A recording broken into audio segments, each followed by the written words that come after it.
abrindo o Face, espera aí. É Martin Brasil, eu vou deixar né? o meu microfone mutado. Isso, é Arman Pro Brasil. Arman Pro Brasil. Ok, a gente está ao vivo, é com vocês. Beleza. Bom, bom dia, galera. Desde já, muito obrigado a vocês por aceitarem o nosso convite.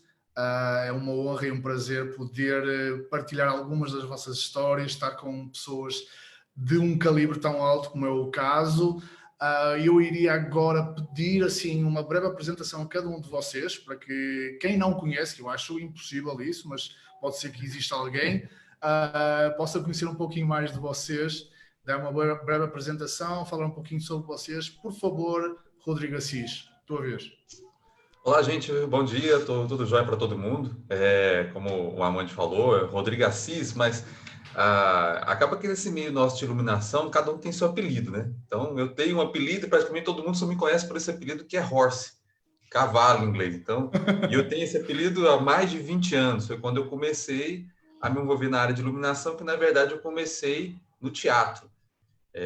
Eu entrei na parte de iluminação porque eu antigamente ia fazer um curso na antiga Escola Técnica Federal, curso de técnico em estradas. Eu sou formado em técnico de estrada, construção de rodovias, pontes e viadutos. Não tem nada a ver com a minha área. Só que lá tinha um grupo de teatro, eu tinha 16, 17 anos na época, e 3 amigos me chamaram: olha, Rodrigo, vamos ver que é aquele livro de teatro? Eu fui. Passou 3 meses, amigos saíram, eu fiquei até hoje.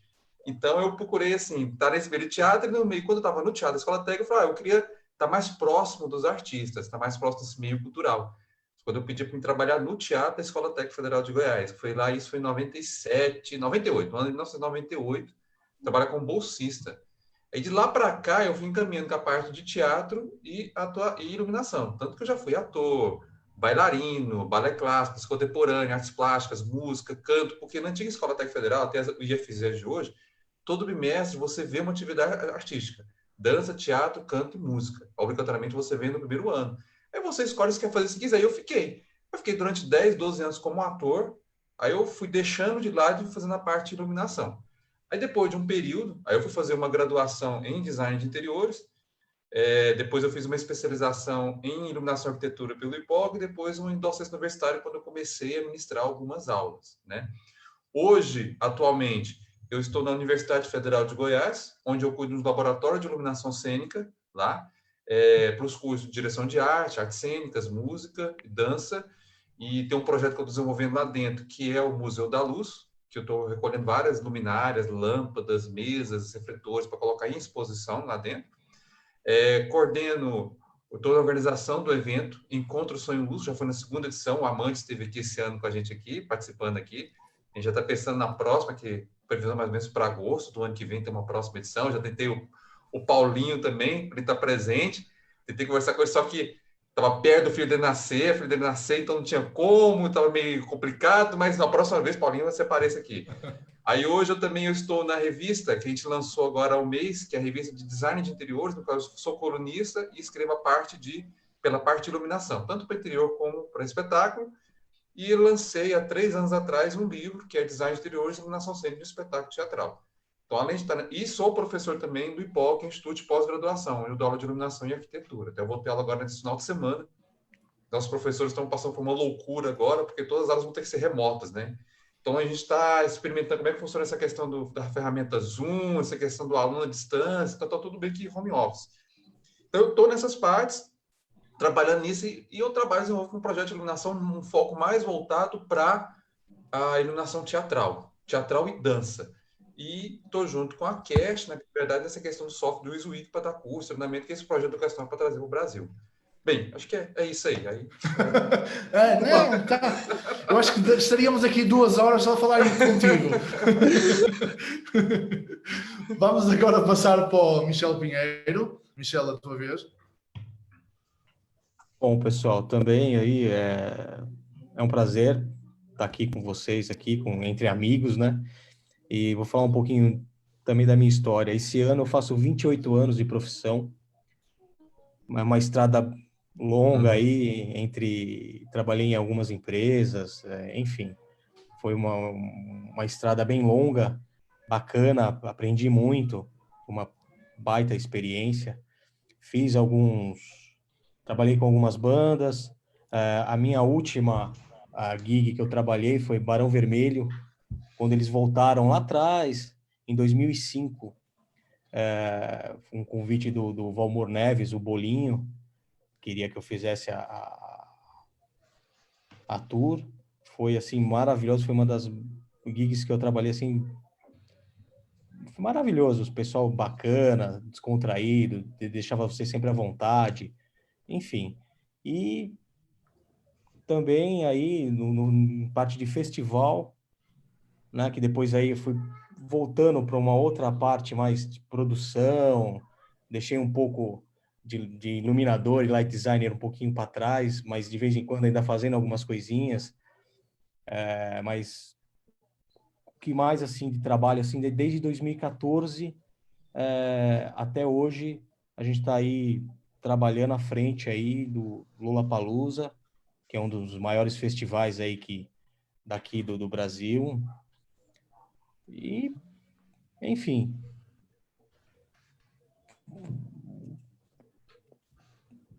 teve alguns teatros também que a gente fez aí, participou de Fantasma da Ópera, O Rei Leão, são musicais da Broadway, né? Enfim, eu acho que esse Foram papo vai ser bem muitas. bacana. Esse papo vai ser bem 28 anos, né? bacana, bem Exato. descontraído. Vamos contar bastante história, porque tem história aí até É nós isso. não É querer isso mais. mesmo. Mas bacana, legal mais uma vez estar aqui com vocês. Muito E vamos obrigado, aí Michel. contar um pouquinho das histórias, do que aconteceu nos bastidores aí. É isso mesmo. Agora, Paulinho, fala um pouquinho sobre ti agora. Bom dia para todo mundo. Estávamos aqui brincando um pouco antes que acordar cedo para mim não é a melhor opção. Ainda de madrugada para ti. Para mim eu madruguei hoje. Mas bom, gente, para quem não me conhece, eu sou o Paulinho Lebrão. Contar um pouco da minha história.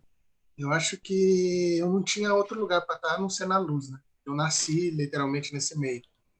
Minha mãe foi produtora durante anos, trabalhou 14 Bis, Djavan, Gilberto Gil, trabalhou na Palladian muitos anos atrás, fez vários shows internacionais que vieram para o Brasil na época. Trabalhou com o Auro, com o Gabi, com todo mundo. E depois de um tempo ela se mudou para o interior, e até onde a gente vive, em São José dos Campos, eu nasci, não tinha para onde fugir, né? Ou escolhia som ou luz. E claro, eu escolhi luz, né? Você acha que eu ia me meter com isso? E, bom, nisso eu comecei em São José aqui, uma empresa pequena chamada DIN Sonorização. Comecei como montador. Depois disso, fui passando por várias empresas aqui do Vale, como Rock Color, como algumas outras.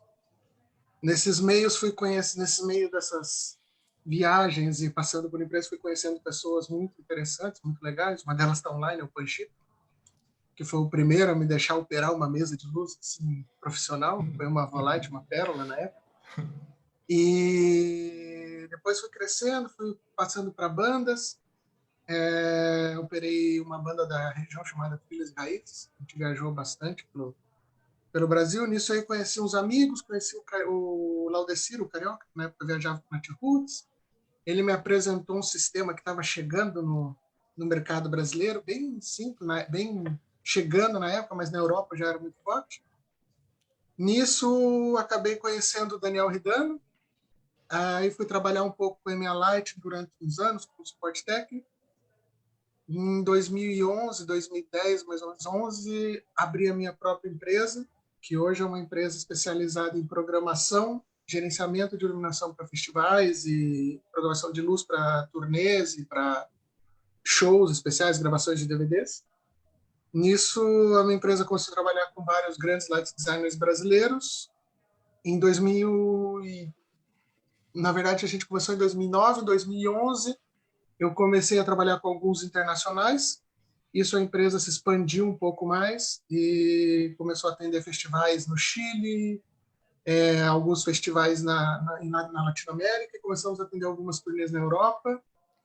E depois disso começamos a atender alguns jogos especiais, algumas cerimônias de abertura.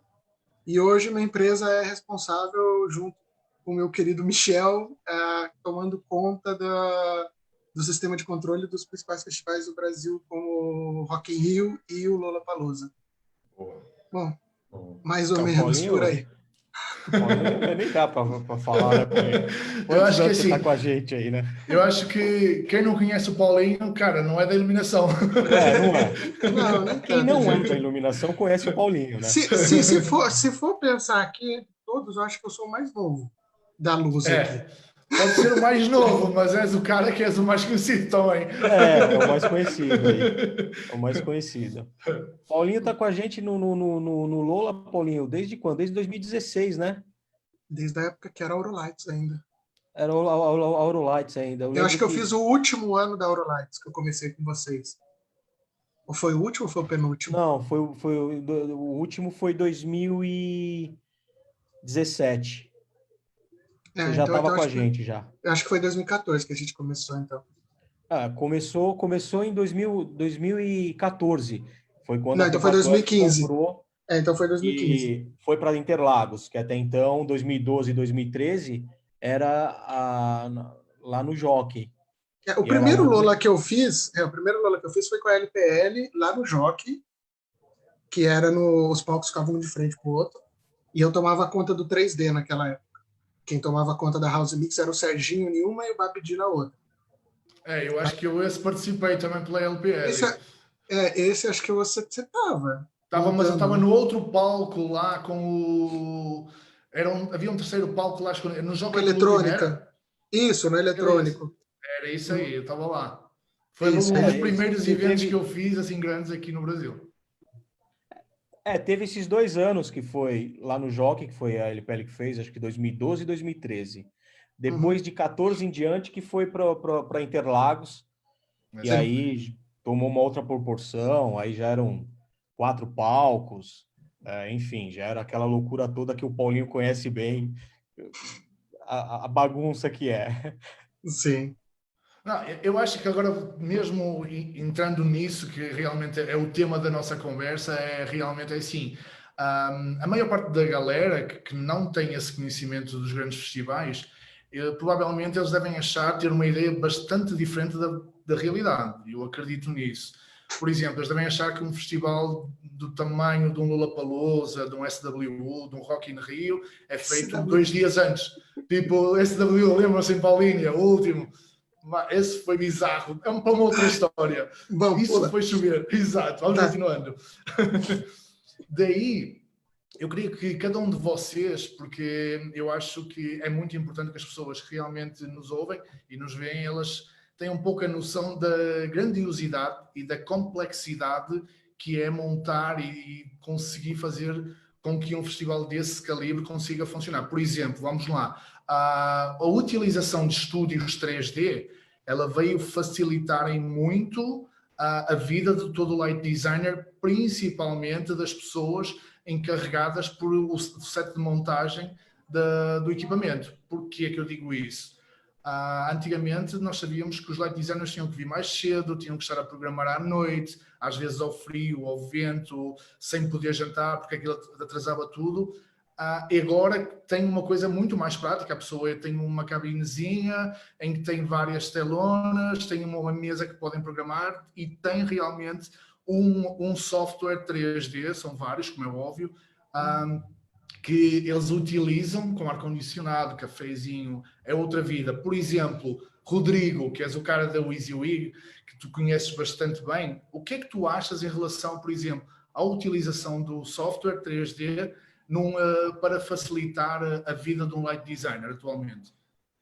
Olha, é uma coisa que eu sempre falo para o pessoal, que é o seguinte, gente, eu já começo falando assim, o software não cria nada. Tá? Não existe um software no mercado que cria, não existe, pode falar de MA, Dot 2, Champs, qualquer console, qualquer software, ele não cria. Não adianta você pegar o computador, deixar na sala de ensaio sozinho com o controle, ele não vai criar luz. É uma ferramenta de finalização, uma ferramenta de trabalho para você finalizar o seu projeto. todo mundo que trabalha na área de eventos, tanto independente se fosse teatro, show, ele passou por um processo muito longo, 6 meses, 5 meses, 8 meses, às vezes 1 ano, né? Pode até chegar aquele momento. É quando você senta na máquina, você consegue resolver aquela situação em 2, 3, 4, 5 dias, você fecha um projeto, dependendo do tamanho do projeto que você for resolver. A ferramenta 3D é fundamental para a gente trabalhar nesse sentido. Claro que cada um tem sua área de trabalho, né? Por exemplo, eu vou falar pelo Luiz. O I, ele é uma ferramenta de você fazer projetos em 3D, mas ele não controla a luz, ele não vai criar essa luz para você. Claro que você tem outros consoles, como você vai ter MA2, a Dot 2, todos eles, a LumiKit também no caso, que são softwares de controle de luz que tem o seu 3D, mas ali é uma parte mais de programação, né? Para você fazer seus estudos de iluminação. São ferramentas ótimas. Claro que ele não vai ter uma qualidade tão grande como o Zwik, que é pensado para o 3D, ao invés de você ter para o MA2 na vida. Tanto que você tem opções hoje que você pode desenvolver o projeto no software e carregar para outro. E uma observação até que eu falo muito com o pessoal. Hoje em dia é muito difícil você dominar somente um software para você trabalhar. Você vai ter que acabar trabalhando com mais de um software. Não sei, você vai ter que ter um de programação, um de controle de luz, um para editar uma imagem, outro para você criar uns objetos, outro para você criar a personalidade de um aparelho. Então, hoje a ferramenta é muito boa. Só que eu vejo um pequeno só defeito ainda nos 3Ds ainda que eu vejo de iluminação. Isso em qualquer software. Se alguém tiver uma coisa que não seja o contrário, dá um toque ou fala alguma coisa. Mas uma coisa que eu vejo de erro ainda no 3D vou puxar isso que é um problema nosso, tá, gente? É um problema do brasileiro, principalmente do brasileiro, isso que tem muito isso. Na arquitetura, nos exteriores, ou no projeto luminotécnico, quando a gente vai fazer um projeto de iluminação com planta baixa, com corte, curva fotométrica, tudo bonitinho, as luminárias e os aparelhos daqueles representantes nos dão alguns fatores muito bacanas para a gente ter mais fiel ao nosso projeto, são as curvas fotométricas e a intensidade luminosa. Então, no projeto de interior, nós temos cálculos luminotécnicos. Eu consigo determinar o grau de abertura e o quanto de luz está chegando naquele objeto. Isso eu consigo determinar nos projetos, porque as empresas me fornecem isso. Quando você parte para a iluminação de shows de eventos, isso já é mais complicado, porque a grande maioria das empresas não me fornece, primeiro, a curva fotométrica, onde eu tenho intensidade luminosa. Então, às vezes, o que você vê ali no 3D não é o que você vai ver ao vivo. Então, o problema que eu vejo hoje no software em 3D é que você, inicialmente, tem que ter um pré-conhecimento do equipamento. Como é que funciona o brilho, a intensidade luminosa. Eu vou, por exemplo, vou colocar um Rush MH3 apontado para lá. Tá, a 6 metros de altura, que tanto de luz eu estou chegando lá? No software 3D, eu posso aumentar, diminuir QBIM, eu posso criar faixa de luz. Beleza, mas e ao vivo? Isso vai acontecer da mesma forma? O 3D Posso abrir um parênteses? Sim, claro. Isso que você fala é muito verdade. Eu acho que hoje a maioria dos softwares, infelizmente, você tem que fazer essa parte de você conhecer um pouco do aparelho. E ele também te dá aquela vida real, né? Que é tipo assim, a fumaça perfeita, a lâmpada novinha e o parabólico novo. Que a gente sabe que, infelizmente, não é no mercado brasileiro e grande parte do mundial também, ninguém tem dinheiro para ficar botando lâmpada nova. Com certeza. Também que tá vindo LED agora, né, mano? Depois pode falar um pouco algumas coisas pra gente que vai salvar a vida, vai ajudar a gente. Vai falar disso aí. Mas eu acho que, assim, um detalhe que tá bem interessante, só para abrir um parênteses e falar uma coisa para o pessoal dar uma pesquisada, a Robi, a Vector e a MA estão criando um novo tipo de como que eu vou dizer para você? Protocolo, vamos dizer assim. Protocolo, né? GTW. É o GDTF. O GDTF, a ideia deles é o quê? É tentar reunir toda a informação que o aparelho necessite. No caso, isso, a qualidade da cor, a quanto de luz ele tem, o ângulo que ele tem, o peso que ele tem, não sei o quê, tudo isso. Inclusive, acho que a Marte já entrou também na coisa, a Kensys, tá? A ETC, tá? A Volite, tá? A Claypark, tá? Tem um monte de gente já que já juntou junto nisso para poder os fabricantes começarem a passar essas personalidades para a gente e os softwares aceitarem já vir com tudo essa informação. Mas isso a fotometria é dada também nos próprios sites. Por exemplo, a Martin tem a fotometria do equipamento em diferentes ângulos. Sim, isso tem. Só que eu não consigo achar no site dos fabricantes a colometria que a lâmpada me dá. Entendeu? Isso ainda é um problema. Então, isso ainda é um problema. Então, a ideia do GDTF é você incluir tudo isso dentro e você colocar dentro do software, e o software da melhor maneira possível, conseguir representar isso para a gente, não você ficar tendo que equilibrar o moving como você conhece ele, e que é isso que o Rodrigo está falando, que é uma grande deficiência que hoje a gente tem. Mas a pergunta que se põe é, desculpa interromper-te, será que isso é realmente muito relevante em festivais? Na minha opinião, eu acho que ajudaria bastante. Primeiro que, assim, festivais depende de como você vai fazer o festival. Se você está fazendo um festival em lugar aberto, é impossível você dizer, hoje teremos fumaça. Você só vai saber na hora do show. Exatamente, voilà. E é uma briga constante. Aí é que está o problema, a briga constante que existe. Porque eu acho que mesmo tendo um equipamento muito poderoso, e nós podemos falar em números, inúmeras marcas e modelos, Hobby, FL, Viper, etc., sem fumaça nós temos um problema grande que os raios não aparecem. Esse é o grande problema. Né? E assim, e muitas vezes o que o Rodrigo falou é verdade. Você pega o iluminador, ele senta na frente do computador, ele vai lá e aumenta o beam, aumenta não sei o quê, faz aquele... Você olha assim, sei lá, você olha um Mach 250 fazendo um facho de um... Parece um Viper. Um Viper. E você olha e fala, não é assim, você não vai ter esse resultado na hora. Exatamente. E aí e acaba assim, eu acho que os softwares hoje em dia, a gente tem uma tecnologia que eu vejo muito de jogos, e falta um pouco trazer essa tecnologia de simulação de ambiente melhor, entendeu? E, claro, esperamos que com essa ideia da GDTF, os fabricantes comecem a fornecer mais informação e os softwares consigam absorver essa informação mais rápido. Inclusive, eu bato muito com a tecla com o Igor da Cast, para que eles comecem a aceitar o GDTF também. Sim. Para poder ter essa informação dentro, porque hoje um problema do Zwig é que você não consegue ajustar esse aparelho. Entendeu? Você não consegue ajustar essas coisas, porque é tudo bloqueado pela Cast. Com a ideia do GDTF, eu conseguiria mesclar tudo. O que você consegue fazer só pelo aparelho no Zwig é você editar o BIM, aumentar o BIM. Exatamente.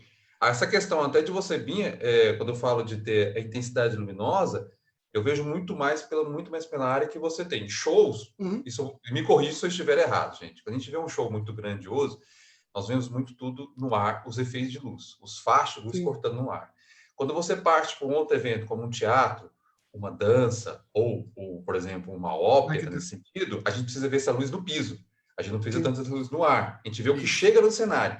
Então, quando a gente fala de intensidade luminosa e curso luminoso, é quanto essa luz está chegando naquele objeto. No teatro, por exemplo, nós não vamos colocar na fumaça. Eu preciso ver que a luz naquele ambiente. Então, se eu pegar, por exemplo, um refletor analógico, eu vou falar para um refletor analógico, uma Para, um PC, um Fresnel, porque é a realidade dos grandes teatros de hoje, mesmo os maiores. 90% dos teatros, a maioria trabalha com lâmpadas halógenas ainda. Não trabalha com LED.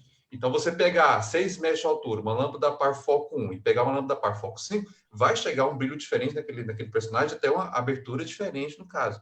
Então, eu vejo que falta esses detalhes para a gente colocar. Claro que, se você tiver uma proximidade com o vendedor, a empresa, se ela não fornecer, você liga em contatório, tem como você pegar um luxímetro, medir a intensidade luminosa, quando está chegando naquele ponto, poder passar esses dados para comprar um aparelho certo, porque são aparelhos caros. Para comprar um aparelho para uma pessoa que custa 7 mil, 10 mil reais, precisa de 20 aparelhos desses. Custa 20 mil reais, quanto vai ser esse projeto, você compra esse aparelho errado. Quanto mais dados a gente tiver, melhor para isso você fazer no caso, sabe? Mas sabes o que é que eu acho que também isso acontece, que eu acho que é lamentável por parte das marcas, e eu represento uma das marcas, mas nós tentamos cada vez mais ser o mais fidedigno nesse aspecto. É que assim, à medida que eles fazem, por exemplo, que eles passam da fotometria, eles pegam no luxímetro e dizem que ele está, sei lá, com 35 mil lumens a 5 metros.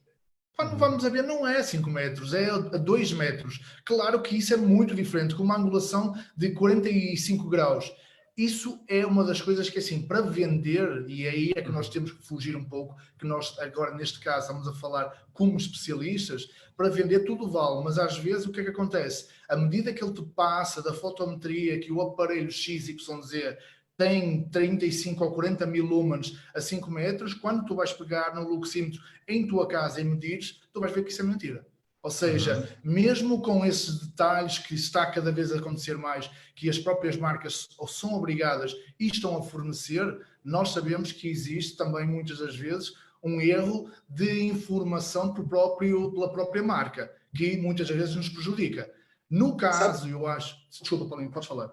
Não, sabe um detalhe que eu acho que vai ser sempre uma coisa que alguém vai ter que algum dia descobrir uma fórmula milagrosa, não sei ainda dizer como seria, para poder resolver todos esses detalhes, porque são detalhes que, às vezes, eu acho que, de repente, o aparelho pode até chegar nessa qualidade de luminescência que o fabricante diz, porém, assim, numa condição parabólico zerado, energia perfeita, que aí a lâmpada está estabilizadinha do jeito que tem que estar, a lâmpada novinha, as lentes limpas, num ambiente perfeito, chega nessa luminosidade que eles colocaram. Só que aí vai para o local do show. Começamos com geradores muito loucos, né? Já pronto, já tem uma oscilação de energia aí que a lâmpada não está respondendo como ela veio do fabricante. Então já tem uma diferença da qualidade da luminância da lâmpada. Segundo, o tempo que esse aparelho tem de vida. Terceiro, a situação do parabólico, a sujeira do local que já entrou na frente da lente. E você começa a ter uma bola de neve por trás, que a gente só está falando da qualidade de luz. Se a gente começar a falar de posição, de point tilt, que o nosso querido técnico colocou uma garra do tamanho Y e do tamanho Z do lado, o aparelho já ficou ali tortinho. Isso é uma eterna briga. É uma eterna briga, com aparelhos BIM, os pequenininhos, os Rush, os MH3 Sharp, Point, esses pequenininhos, meu Deus do céu, isso fica crítico. Porque você posicionou ele um pouquinho torto no 3D, já ficou completamente fora. Só no locate você já fez uma posição. Exato. Aí, além de tudo, entra mais fatores como está limpo o encoder de point tilt. Se ele não tem 1 milímetro de erro. Começa a ter uma sequência, cor, depois vem a qualidade dos filtros, como que estão, se estão velhos, se estão novos, se estão bem calibrados. Então, eu acho que é uma coisa que vai ser bem difícil a gente chegar com 3D numa qualidade 100% para o show. Claro, se você conhece o que você está trabalhando, com o que você está trabalhando, você consegue sim programar um show completamente no 3D. Mas eu acho que para a gente chegar nessa fineza, vai demorar uns anos ainda. Tem um outro software de 3D que ele é até gratuito, voltado para interiores e arquitetura, que é o Dialux. Não sei se vocês já ouviram falar ou conhecem ele. Ele é um software gratuito e, no caso... Ele é bem simples até. Ele é bem simples. E quem mantém o software, quem paga para o software são as empresas. As empresas cedem as luminárias, as lâmpadas, refletores e colocam dentro do software e você usa ele. O bacana dele é porque você consegue uma fidelidade muito próxima. Porque a empresa vai te dar a fábrica, vai te dar o IS, que é como se fosse a curva fotométrica tudo pronto, com a intensidade luminosa, a curva, tudo bem você usar no software. É algo que eu também sinto um pouco falta isso nos 3Ds, principalmente os 3Ds dos consoles. Consoles específicos para você de visualizador, que eu chamo mais de visualizador, porque ele não te dá um 3D tão real, assim, no caso. É mais para você ver os sentidos da luz, até quando as pessoas me procuram. Rodrigo, eu quero comprar, ter o ISO-I. Falei, tá, vamos. Mas para quem você vai usar para quê? Porque, às vezes, você tem 3 versões diferentes, às vezes não precisa da versão de programação, que é a versão de visualização em 3D. Você pode usar o software para fazer uma planta baixa, um projeto e exportar para um outro software, como no caso a MA2, que permite fazer isso. Eu posso fazer o meu 2D, meu 3D, fez meu projeto, planta de cortes, refletores, pega o projeto e carrego lá. Então, às vezes, você tem que olhar primeiro, estudar como e para quem, para que você vai utilizar o software. Eu vou dar um exemplo para mim. A MA2, gente, eu só sei ligar e fazer um pad. Não me impede mais nada do que isso. Eu não sei programar, não sei usar, não sei. Você está muito melhor do que um amigo meu que está online aí, que sabe ajustar só o relógio, hein? É só, né? Mas também pelo menos esse não vai chegar atrasado, tá? Claro. Mas também falando de 3D, também os softwares hoje é muito difícil você ter esse acesso por causa de valores, de tudo. Eu mexo com o EasyWig, mexi com o EasyWig, não mexo mais, na versão 10, que você tinha só a Volite. Então, o que você tinha que fazer? Você tinha que ter um boxzinho, SendNet, que chamava na época, com 4 saidinhas, que você ligava no computador, você tinha o adaptador DMX, e você ligava a Volite na entrada dessa caixinha para você poder interagir com o EasyWig. E isso, depois de anos naquela época já era muito difícil, você tinha que ir numa empresa, pedir emprestado para fazer algum projeto, porque já era difícil por causa de valores, enfim. Eu acho que, assim, independente de ser o EasyWig, ou o Vision, ou até o MA 3D, tudo vai dos detalhes. Tudo é detalhe. Não adianta você pegar ali e fazer no computador, bacana, porque o computador aceita também tudo. O EasyWig nem tanto, porque o EasyWig, se você não vira, se você não põe o parafuso, ele não acopla, enfim, é diferente de alguns outros 3Ds, mas mesmo assim, eu acho que tem que ter perfeição em tudo. Não adianta nada você montar ele e na hora que você chega no palco, ou chega num palco ao ar livre, ou num teatro, se você não ter aquelas medidas, se você não perder aquele tempo antes de tirar as medidas, porque o cara montou, colocou um pouquinho para cá, a altura do box está errada, enfim, se não tiver essa perfeição, todo o seu trabalho do 3D não vai ficar bom. Você Sim, vai ter o problemas nisso. O 3D Entendeu? nos festivais, completando o que o Michel falou, eu acho que a gente consegue, por exemplo, sempre que a gente chega num festival e está tomando conta de uma parte disso, depois que o palco está montado, normalmente no Lollapalooza é o André Botal que toma conta. O André gente... é uma pessoa assim que ele tem toque, né? É nosso querido Henrique Cristo. O Henrique Cristo, Para a exatamente. montagem, para que eu tenho que tirar a medida do espaço de um moving light para o Uma outro. montagem tudo, sabe, às vezes atrasado, o LD ali embaixo, e ele, gente, parou que eu vou tirar a medida. Eu falei, pô. Não, mas assim, realmente assim. É uma coisa que o Michel falou. Você pega o Michel, no caso, como light design do Lula, ele monta o projeto. O projeto chega para os técnicos e tem lá que a distância de cada aparelho é 30 centímetros, mas o cara coloca 35, o outro a 40, e acaba ficando um pouquinho diferente, porque às vezes o ângulo da treliça não deixou encaixar o aparelho ali, alguma coisa. Então, sempre a gente acaba tendo esse pente fino depois da montagem, checando a altura de tranche, checando a verdadeira distância dos aparelhos. Normalmente o que a gente faz é ligar todos os moving lights numa condição aceitável de fumaça e fazer uma calibração de como que está visualmente no palco, visualmente na tela do computador, para poder o iluminador ter uma noção, se caso ele tiver um bom dia sem muito vento, uma fumaça interessante, ele consiga ter mais ou menos a mesma visualização, né? A gente não deixa o beam rasgando, nem o spot, a gente tenta equilibrar conforme está no real. E um detalhe que a gente normalmente faz muito é pegar e criar as pré-posições já para o artista. A gente já faz algumas posições, porque às vezes o iluminador chegar no estúdio e querer fazer as posições, tentamos sempre deixar o mais real possível, mas muitas vezes não fica 100% por causa desses pontos que a gente falou lá atrás, de posição de encoder, não sei o quê, blá, blá, blá, blá. Então, a gente já deixa essas posições prontas que o iluminador, quando carrega, clica na mesa e a posição faz 3D. Às vezes no 3D não está bonita, mas no real a gente sabe que ela está bonita e o responsável do 3D avisa ele.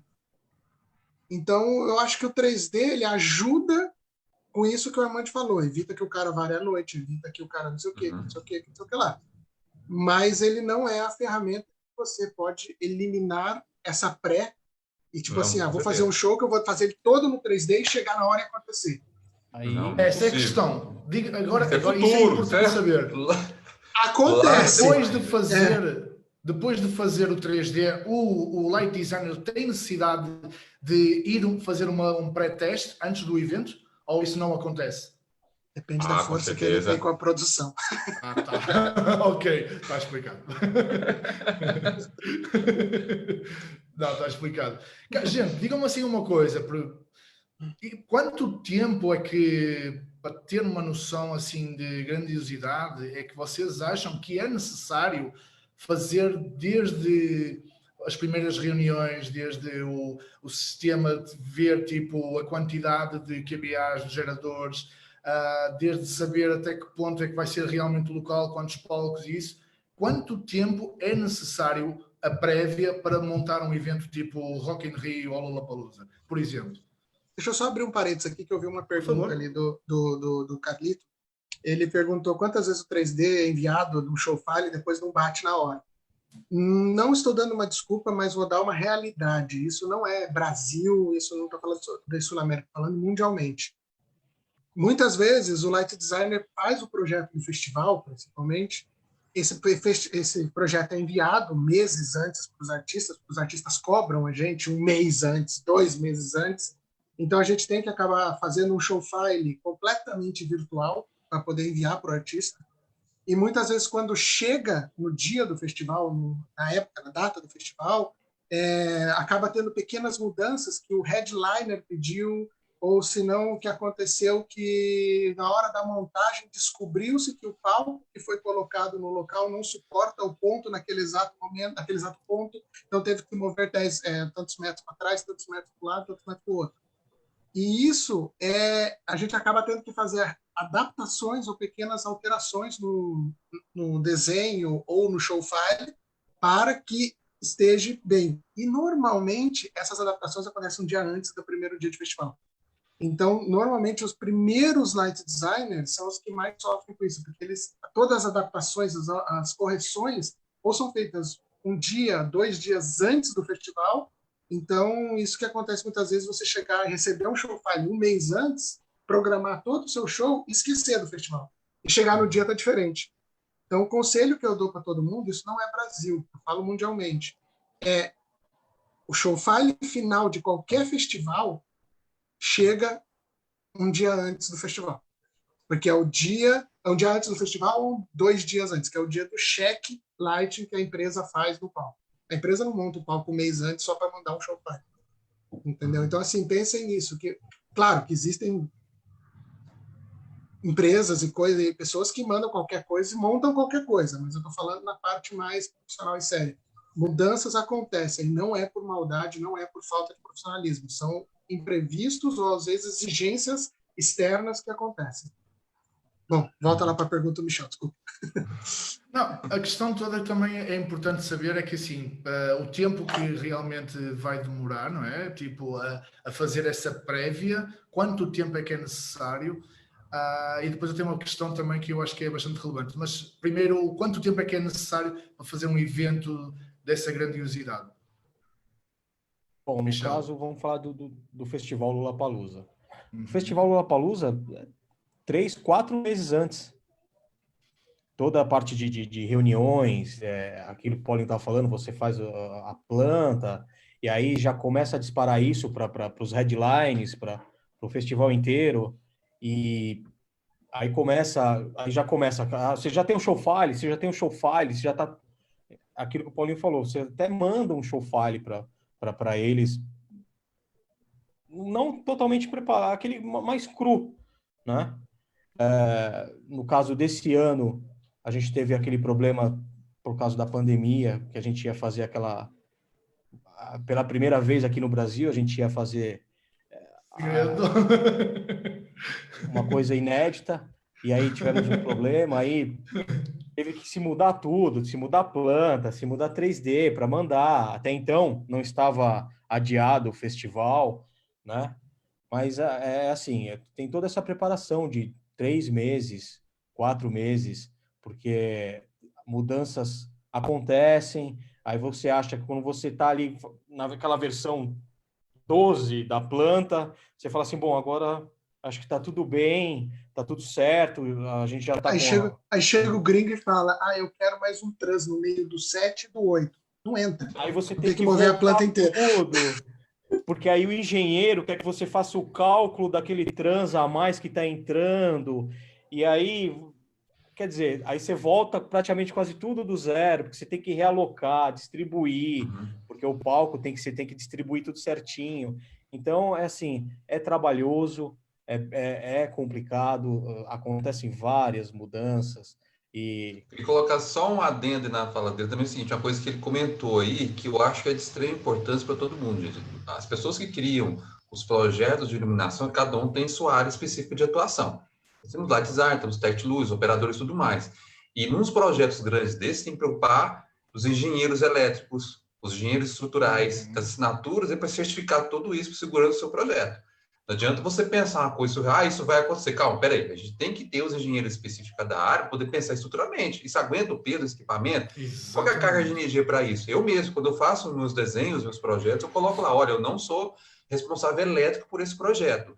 Nós precisamos trabalhar com um engenheiro elétrico para certificar toda essa carga para aguentar, um engenheiro estrutural, porque isso tem que passar pelo corpo de bombeiros, todo um processo. Não é só, vou pegar um grau de flutuando ali no palco, ali com a estrutura. Não, tem todo um passo, como você falou, tem que passar. Eu pensei, aí tem que mandar para o engenheiro elétrico, tem que mandar para o engenheiro estrutural. Beleza, tá ok. Tem que colocar um grau de a mais, tem que refazer, mandar para o engenheiro elétrico, mandar. Nossa, tem toda uma cadeia de trabalho. Exatamente. Isso envolve tempo, porque você manda, espera o cara fazer todo o trabalho dele para poder voltar e isso já mastigadinho. A gente teve um exemplo assim de um evento que foi feito no ginásio do Ibirapuera. Usamos 130 motores no ginásio. Foi assim um pandemônio, porque você tem que... Tudo que você vai fazer, tudo que você vai pendurar, você tem que mandar para o engenheiro analisar, para ver se aquele ponto ali pode... Enfim, e também no palco é a mesma coisa. Aí quando você fala assim, você está a 5 dias do festival... Né? Aí você recebe aquele e-mail, olha, eu estava vendo aqui sua planta e eu acho que esse trans aqui você pode abrir ele um pouquinho mais? Nessa de pode abrir um pouquinho mais, mexer 1 metro, 2 metros para trás, pronto, já tem que envolver todo mundo de novo para ver peso, para ver carga, para ver enfim. Então, é trabalhoso um festival aí do tamanho do Lollapalooza aí. Eu falei 3, 4 meses, mas é isso para quando se define algumas coisas no caso de iluminação. Mas a produção já começa aí bem antes. Não é só isso, aonde vai ser colocado o palco, o solo, se aguenta, enfim. Tem todo aí um estudo, toda uma preparação até chegar aí na parte de luz, de som, mas de iluminação. É isso, leva aí 3, 4 meses para você começar a conversar, começar a criar, e aí depois tem todas essas mudanças que acontecem, que é uma correria que você já começa a varar as noites, a entrar noites adentro aí na madrugada aí, até antes do festival acontecer, né? Olha que isso está falando só a parte estrutural e projeto, né? Fala a parte de contratação de pessoas, a parte dos músicos, contratação, produção geral, que vai 1 ano antes, às vezes. Acontece quanto tempo antes para chegar até... Pior que você chegar nesse... Olha que para você ter 4 meses, então, para você fazer um projeto, você praticamente teve que definir os músicos, os artistas, a programação do show, quem vai vir, qual cenário que vai vir, de onde vai vir esse material, para onde vai vir, para você pensar. Então, a gente depende até dessa parte, antes da nossa parte técnica, tem uma produção bem maior antes, para poder chegar até nesse momento de criação do projeto em si ainda. Colocando um adendo em cima de tudo isso, ainda voltando um pouco naquela pergunta do Carlos, do Saldanha, outro problema que acontece é que, às vezes, além do light design pedir o trans um pouquinho para cá, um pouquinho para lá, às vezes ele vira para a gente e fala assim, gente, eu estou indo com todo o meu cenário. Aí você fala, peraí, meu amigo, você é o headliner, mas tem 5 bandas antes. Não importa, eu vou montar toda a minha luz na frente de tudo. E aí o headliner chega e monta todo o setup dele e atrapalha e cobre a luz toda básica do festival. Aí o iluminador da banda anterior chega e olha para cima e... Cadê a luz do festival? Está atrás da luz do headliner. Entendeu? A gente já fez festivais de literalmente sobrar um truss pro resto de todas as outras bandas. Essa é uma pergunta que eu queria realmente fazer, cara, porque assim, nós sabemos que nos grandes festivais todos os dias tem um headline e é óbvio, todos nós sabemos aqui que no final do dia, quando toda a galera vai embora, vai descansar, vai para a caminha, a galera aqui, esta turma vai ficar até às 6 da manhã para mudar todo o set de palco, porque o headline do outro dia é um desenho completamente diferente. Paulinho, no teu caso, como responsável de programação e house mix, tu vês isso como uma grande dificuldade? Por exemplo, tu tens a tua programação definida para o dia 1 do show com o desenho para o headline A. No final desse dia vai ser tudo baixado, vai ser tudo trocado, o headline do dia 2 é outro, tu tens que fazer nova programação isso implica tu teres uma sinergia muito grande com o responsável pela montagem, no caso, por exemplo, do Michel no Lollapalooza, ou isso já está pré-definido, vocês utilizam as mesmas programações do dia anterior, fazem pequenas adaptações, ou não? Ou existe realmente um trabalho que vai ter que ser novamente refeito para o dia 2? Como é que isso funciona? Bom, normalmente o que é feito é pego a planta padrão do festival e é criado um show file em cima disso. E esse show file é criado com presets de cor, posição, gobo, foco de aparelho, shutter regulado, tudo da melhor maneira. É feito layouts para facilitar seleções, e é feito um busking page, que é uma página que a gente chama com efeitos, com as cenas, para se caso chega algum iluminador, que às vezes acontece, ele não ter tempo de chegar para programar, ele chegar em cima da hora do show, essas loucuras de turnê, não sei o quê, ele tem alguma coisa que ele vai carregar uma página e tá ali, que ele vai apertar um botão, a luz vai piscar, ele vai apertar um botão, a luz vai ficar vermelha, ele vai apertar um botão, a luz vai botar um gol. Isso sempre está pronto. O que acontece é que normalmente não sou eu sozinho numa house mix de um festival grande como Lola ou Rock in Rio. Normalmente a gente está em 2 ou mais pessoas. E a gente acaba fazendo esse revezamento de um trabalha na parte de dia até umas 7 horas da noite, depois troca e o outro vara à noite fazendo o festival e o changeover do headliner. Quando acontece um changeover muito desastroso, né, digamos assim, que o headliner chega e destrói o palco completo. E nós conhecemos bandas assim. E a o gente que mais conhece, acontece. O que a gente sempre tenta evitar ao máximo é pelo menos deixar alguma coisa, algum restício do que era a planta original para as bandas do dia seguinte. Felizmente, a gente sempre consegue uma coisinha ou outra. É difícil ter um headliner que chegue e fale, eu quero mais que se lasque todo mundo e vou cobrir tudo. Não, sempre os caras pensam um pouco e sempre fica um pouco do restício. O que acontece muitas vezes é que assim, o translateral que estava a 3 metros, agora está a 6.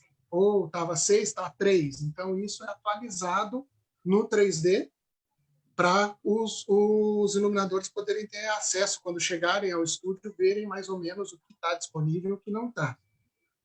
Algumas vezes a gente consegue fazer um check de posição, mas isso é muito raro, porque normalmente quando o headliner terminou de fazer o check dele, terminou de montar toda a parafernália dele, a gente já está falando de 7 horas, 9 horas da manhã, o sol já está pino no meio do palco, você não consegue fazer mais nada, então a gente acaba ficando muito limitado. Muitas vezes muitos light designers chegam para mim e falam, pô, Paulinho, a posição de centro não está no centro perfeita. Aí eu vou falar para ele, sim, porque o headliner subiu o trans traseiro 5 metros de altura e entrou com 1 quilo de aparelho na frente e ele terminou a montagem 10 horas da manhã. Como que eu vou corrigir isso? Claro. Entendeu? Então, sabe, festival é uma coisa que muita gente, os light designers, eles chegam no show e eles só veem tudo ali pronto para eles apertarem, mas rola uns overnight por trás, umas viradas de noite, assim, descomunal. Teve um Rock in Rio, por exemplo, que eu fiz, acho que foi o segundo que eu fiz, primeiro que eu fiz com a LPL, que a gente pegou um final de semana do metal, que tinha no mesmo dia Slipknot, System of a Down, não lembro, era uma noite, um fim de semana bem pesado de rock and roll. Eu cheguei na House Mix na quinta e tinha uma rede atrás dela, era eu, a domingo, que cuidava, e eu dormia na House Mix, quase literalmente, e eu fui voltar pro hotel no domingo, mais ou menos assim. Nossa. Como é que não tem ninguém do Ministério do Trabalho? Diz tu. Mas, assim, são situações que a gente passa que muitas vezes a gente não consegue fazer esse check dessa programação porque não tem tempo hábil, não tem como a gente falar para o headliner, amigão, desculpa, mas eu preciso de meia hora para checar a luz para os outros iluminadores. Não tem esse tempo. Entendeu? E aí, assim, e aí que entra aquele negócio que a gente volta lá atrás da conversa, do 3D.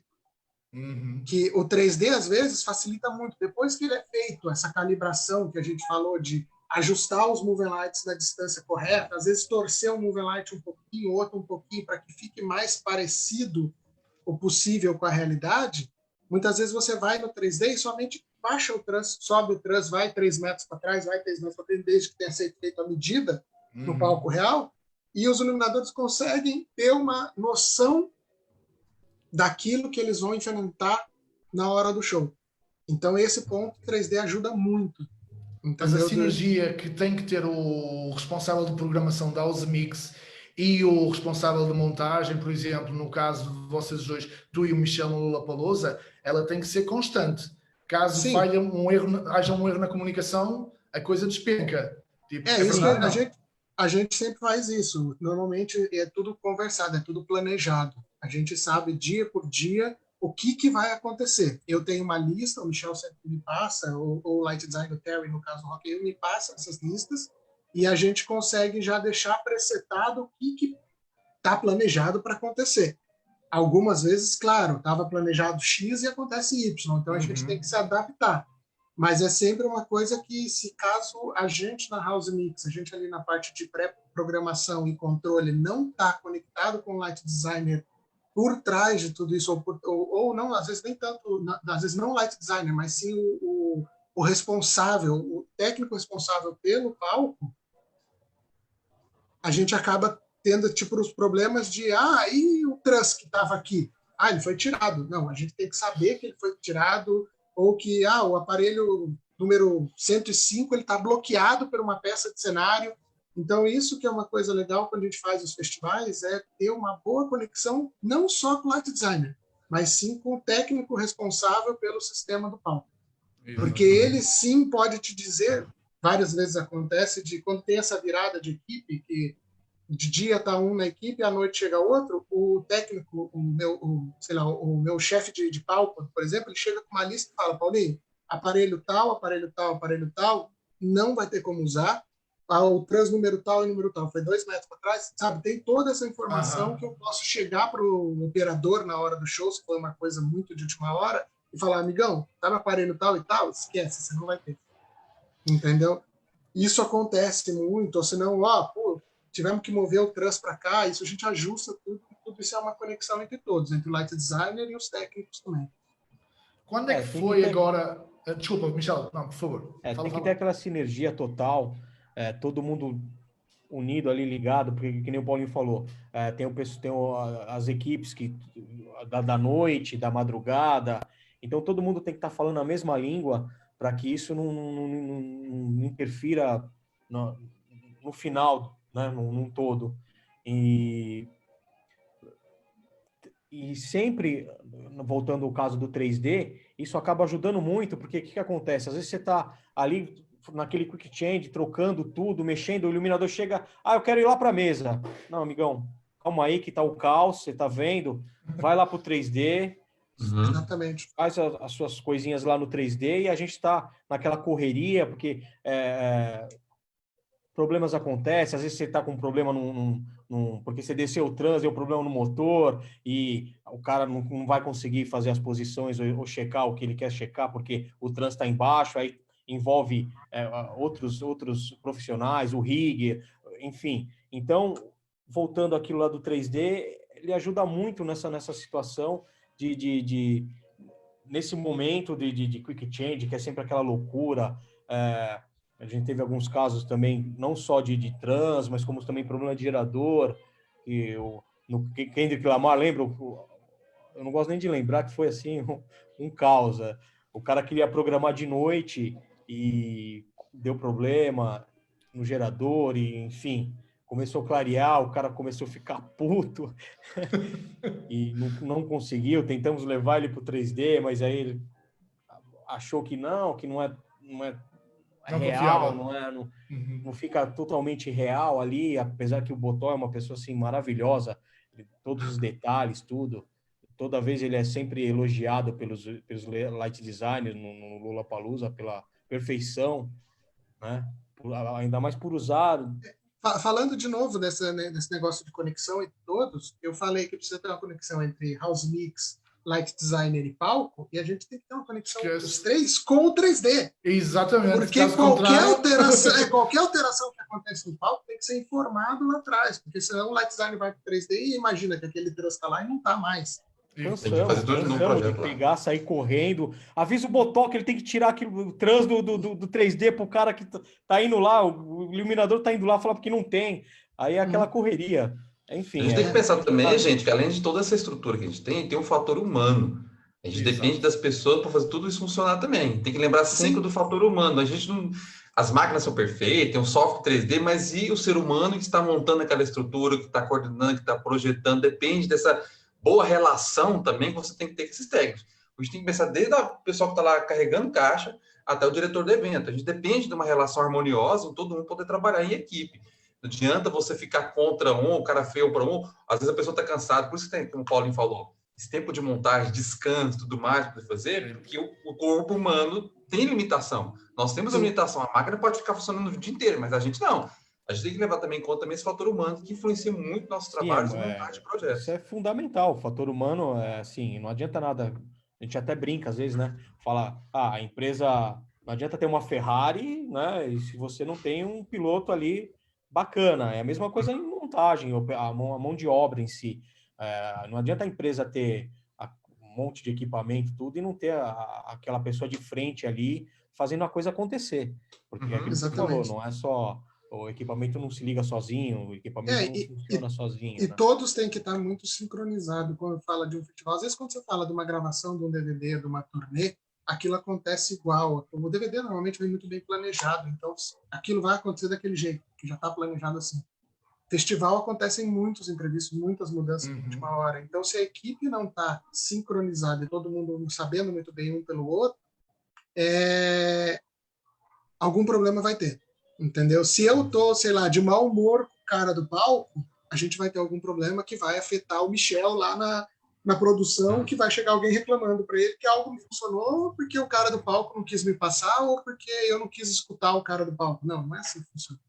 Todo mundo, cada um manda na sua área, eu mesmo eu estando na House Mix, eu tenho que respeitar o chefe de equipe do palco, porque quem manda lá e quem sabe o que está acontecendo lá é ele, não sou eu. Entendeu?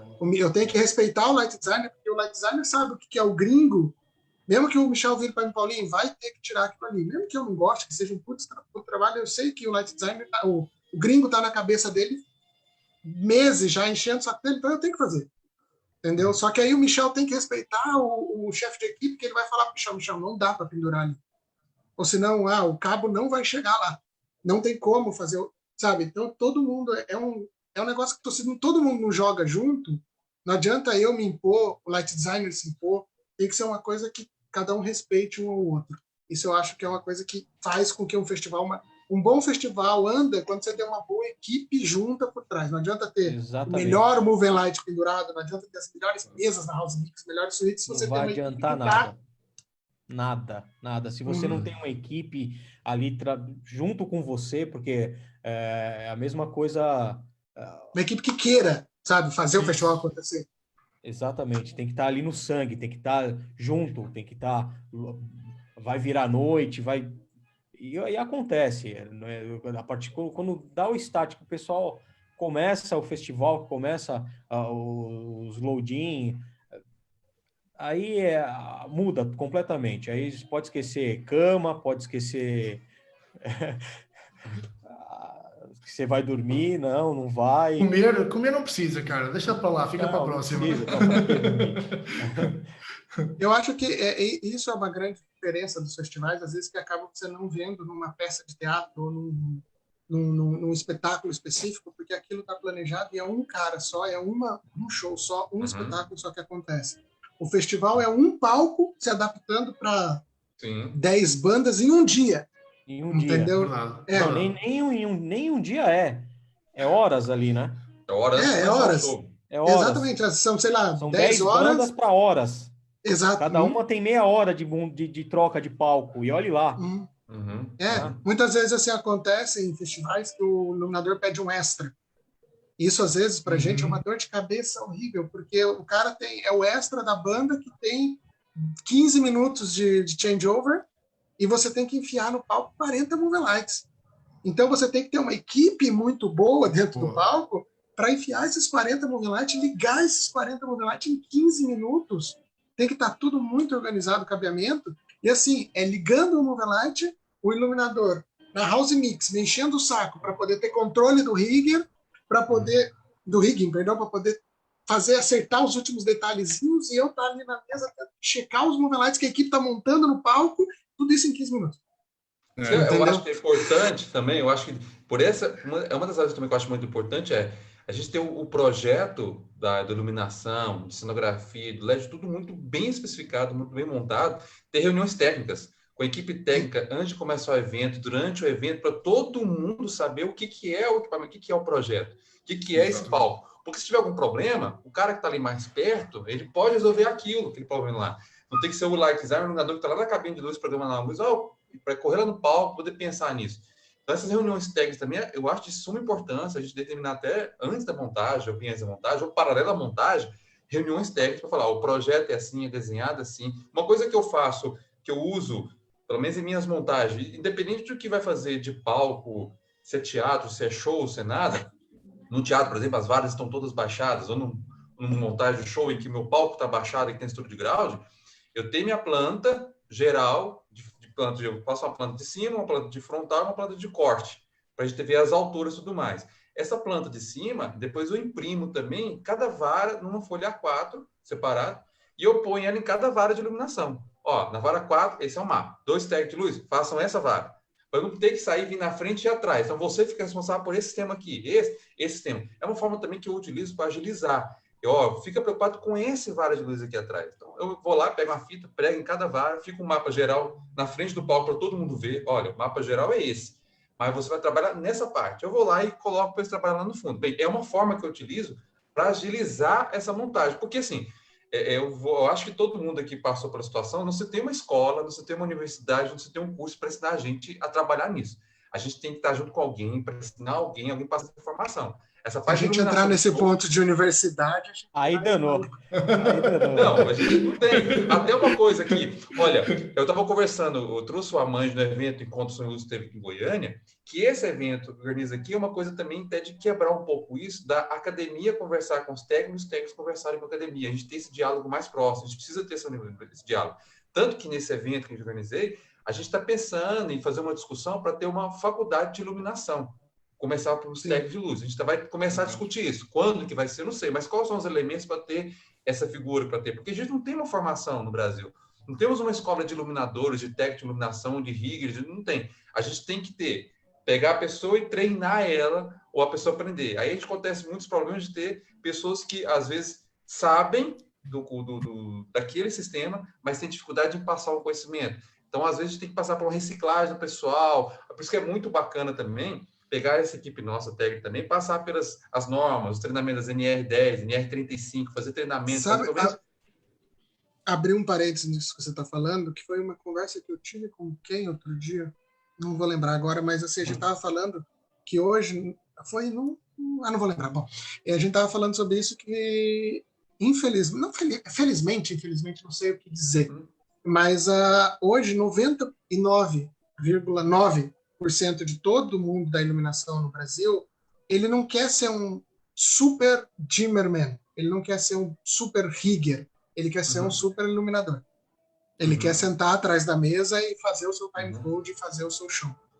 Verdade. E isso, se você começar a pensar num festival, que a gente quer o nosso assunto aqui, um iluminador, ele é a peça que é, 20% de importância em todo a bagunça. É verdade. Entendeu? Verdade. Em toda a bagunça. Porque se o iluminador pode fazer o show lindo dele no 3D, programar, fazer o time code, tudo é luz incrível. Se o rigger botou o ponto torto, se o técnico não plugou o moving da maneira que tinha que plugar, se o cara do gerador não mandou o AC certo, se a fumaça, sabe, tem tanta gente em volta que nem a sorte que eu tenho, acho, de trabalhar com boas empresas e bons festivais é ter técnicos como o Ivan, no caso do Rock in Rio, o Dani Gaúcho, o pessoal cuidando da parte de dimmer ali. Mas também, exatamente. Que eles que é fundamental. Que eles tenham um conhecimento do que eles estão fazendo, e eles não é um cara que quer ser light designer, não. Ele quer ser um dimmer bem. Quer ser o técnico. Ele quer ser o técnico, sabe? Então, ele especialista daquela área. Você vira para ele e fala, você está no meio do show e fala assim, sei lá, o Ivan, o Moving 104, o ID 104 caiu energia. Só um minuto, Paulinho. De repente você vê o Move resetando. Já achei o DR dele aqui. Sabe? Ele Muito sabe bom. onde está o negócio, não é? Ele sabe, está marcadinho, está organizado. Então, às vezes, o que falta um pouco para a galera hoje em dia, eu me falo galera de hoje em dia, mas eu sou, acho que, essa turma nova, mas tem uma turma mais nova que eu, que todo mundo quer aprender a programar a MA e fazer o timecode. Só que eu acho que falta a galerinha querer aprender exatamente o que o Rodrigo acabou de falar. A base. Normas de NR, energia, o que é um paralelo, o que é um trifásico, o que é um 380, como pendura, a maneira certa de encaixar o gancho no ilhóis para poder passar na cinta. O DMX, o Dani hoje vai dar, acho que é hoje à tarde, vai ter uma live da Light Beats com o Daniel, que ele vai dar uma aula de DMX. Ele não vai falar Você sobre nem MA. sabe o que é. Ele não vai falar sobre MA. E a aula tá incrível. Se vocês puderem, assistam. Eu já assisti, é muito boa mesmo, realmente. Ele vai explicar o que é o DMX 512, todas as técnicas, que muita gente às vezes não sabe. Às vezes você pergunta para a pessoa e fala, o que é o DMX? DMX é um cabo que eu plugo no Movelight. Não, calma aí. Entendeu? Ele vai dar essa aula toda que falta às vezes em muita gente. Então, uma coisa que eu sinto muito do pessoal de hoje em dia, que tem muito gente que está atrás da mesa, muita gente boa mesmo. Tem uns meninos que fazem umas coisas que eu fico olhando às vezes e falo, meu Deus, de onde ele tirou tanta imaginação? Só que você pega e fala para ele, como que você vai ligar tudo isso? Eu dou um cabinho de rede e tá tudo certo. Não, calma aí. Sabe, tem toda uma coisa por trás. Então, assim... Eu acho que até com isso também não é só de ligar o cabo. Por quê? Para quem? Para que você está fazendo essa luz? Tá, mas... eu tenho uma péssima notícia para vocês. Que nós temos que terminar mesmo. Já passou 5 minutos. Sério, foi muito bom mesmo estar com vocês. Cara, agradeço mesmo. Quando o papo realmente é bom, como é o caso, o tempo passa. Já passou mais de 1 hora. Estamos aqui todos tão entretidos que realmente nem vimos o tempo passar. Eu queria agradecer pessoalmente ao Rodrigo, ao Michel, ao Paulinho, por perderem 1 horinha connosco. Cara, foi muito bom este papo. Muito obrigado. Obrigado por partilharem a vossa vida, o vosso conhecimento connosco.